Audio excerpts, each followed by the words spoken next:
Now I'm going to explain why sunspots disprove a spherical sun. Let's say I am looking at the sun, even from way down here. If you want to say, well, you're looking at it from the side, you're not looking at it from below. Okay, well, I can look at it from below and get the same results, but just for the sake of getting a good view from the camera, here you go. I'm standing at the Tropic of Cancer. I'm looking at these sunspots. I'm going to move to the Tropic of Capricorn in the daytime and look at the sun. You're going to see that we would not see the same sunspots.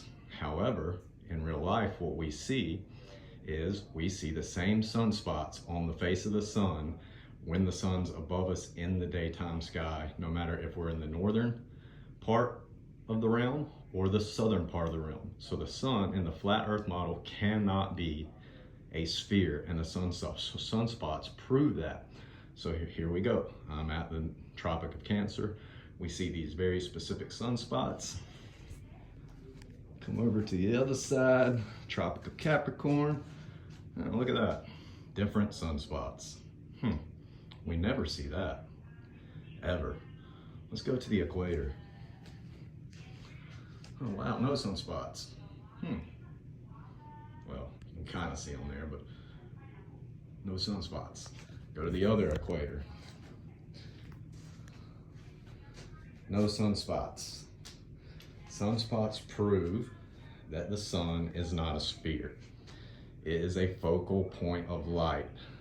The sunspots that move across its surface are not proof of a rotating sphere. They are the oscillation of the sun's toroidal field. The sun has an anatomy. The focal point of light of its anatomy is the only visible part of it we see.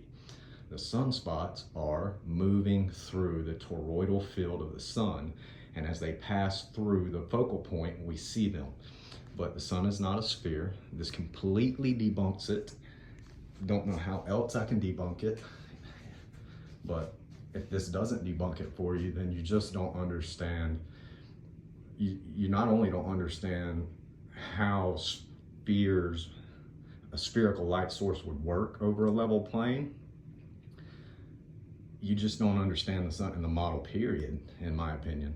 And that's not a bad thing. I mean, I'm not knocking you. I'm just saying that you don't understand it. And none of us did, because we weren't taught it. So we have to teach ourselves. And how we teach ourselves is by setting stuff up like this, playing around, messing around to find out, and then making a decision. Not taking a camera out and shooting sunspots and comparing that to so-called satellite footage and saying, well, they match up, so it's got to be a sphere, it's got to be rotating. No, because if I'm at the Tropic of Cancer in the north, I see these sunspots. At the same time, from the Tropic of Capricorn, if it were a sphere, I would see different sunspots.